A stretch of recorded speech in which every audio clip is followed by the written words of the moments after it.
अस्सलाम वालेकुम, welcome to my channel नॉवेलिस्टिक। वो मेरा साहिबा किस्त नंबर 11। जिन्होंने अभी तक पुरानी एपिसोड्स नहीं पढ़ी हैं वो मेरा चैनल विज़िट करके पुरानी एपिसोड्स पढ़ सकते हैं।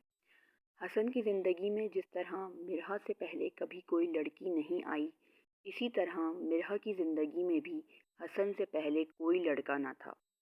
हसन ही वो पहला शख्स था जिसने मिरहा के दिल के तारों को छुआ था। भले पहले इसने महसूस ना किया हो, लेकिन हसन इसे अच्छा लगता था, लेकिन इसने कभी जाहिर नहीं किया था। कौन लड़की नहीं चाहती कि इसे इतना अच्छा हमसफ़र मिले, और मिरहा वो वाकई में खुशकिस्मत थी कि इसे हसन जैसा लड़का मिल रहा था। पहली दफ़ा किसी को इतना चाहा और इसे ही ना पा सके।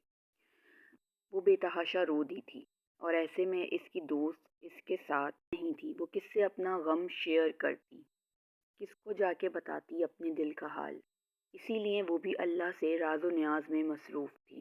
ऐ अल्लाह, अगर मेरे नसीब में हसन का साथ नहीं है तो इसे मुझसे मिलवाना ही नहीं था। निदा और मिरहा के एग्ज़ाम्स शुरू हो गए थे। दोनों एग्ज़ाम्स में मसरूफ़ हो गई थीं। इनका आखिरी साल था।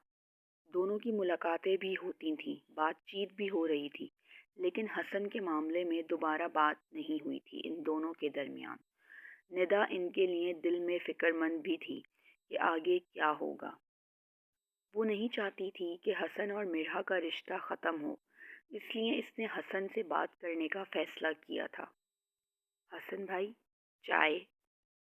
हसन लाउंज में बैठा था जब निदा 2 कप चाय बना के लाई और इसने हसन को कप दिया। शुक्रिया, इस वक्त चाय की बहुत ज़रूरत है। हसन ने मुस्कुराते हुए कप इसके हाथों से लिया। तो आप मुझे कह देते पहले ही, जब भी आपको ज़रूरत पड़े मैं आपको चाय बना दिया करूँगी। इतना तो कर ही सकती हूँ, निदा ने मुस्कुराते हुए कहा और हसन के सामने वाली चेयर पे बैठ गई। ये तो है, हसन ने सादगी से कहा। निदा ने बगौर इसका चेहरा देखा। वो बहुत थका थका और अफसुर्दा सा लग रहा था। निदा को इसको देख के बहुत अफसोस हुआ। वो कहीं से भी पहला वाला हसन नहीं लग रहा था। वो तो हर वक्त फ्रेश रहता था। हसन भाई, मुझे आपसे एक ज़रूरी बात करनी है।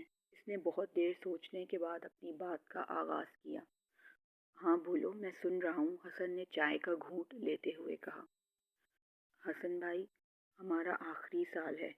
पेपर्स ख़त्म हो जाएंगे तो फिर सब अपने अपने घर चले जाएंगे, और मिरहा भी।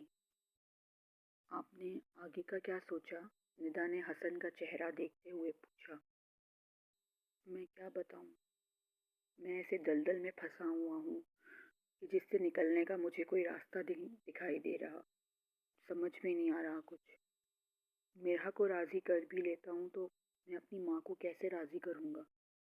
मैं इनसे झूठ नहीं बोल सकता, और ना ही मैं झूठ की बुनियाद पर कोई भी रिश्ता कायम करना चाहता हूँ। हसन ने संजीदगी से कहा। मिरहा मेरी पहली मोहब्बत, वो लड़की जिससे सच्चा प्यार किया, ज़िंदगी का हिस्सा बनाना चाहा। इसे मैं छोड़ने का तसव्वुर भी नहीं कर सकता। दूसरी तरफ मेरी माँ है जिनसे मैं किसी सूरत झूठ नहीं बोल सकता। जब से मिरहा मेरी ज़िंदगी में आई है, मैंने बाकायदगी से हर नमाज में इसके लिए दुआ की है। हर लम्हे, हर पल इसको सोचा है। मैं मिरहा को कभी नहीं भूला निदा। नमाज में यही दुआ की है कि अगर वो मेरे हक में बेहतर है तो मुझे अल्लाह दे दे इसे। अल्लाह पर छोड़ दिया मैंने ये फ़ैसला। मेरे नसीब में होगी तो मुझे मिल जाएगी। आखिरी जुमले पर हसन की आवाज़ लड़खड़ा गई थी। हसन की हालत देखकर निदा को अंदाज़ा हो गया था कि हसन मिरहा से इतनी सच्ची मोहब्बत करता है। निदा से इसकी हालत देखी नहीं जा रही थी। आप परेशान ना हो हसन भाई, अल्लाह जो करेगा बेहतर करेगा इंशाअल्लाह, निदा ने उसे तसल्ली दी थी। अगली किस्त बहुत जल्द। अगर वीडियोज़ अच्छी लगें तो चैनल को लाइक करें, शेयर करें और सब्सक्राइब करें।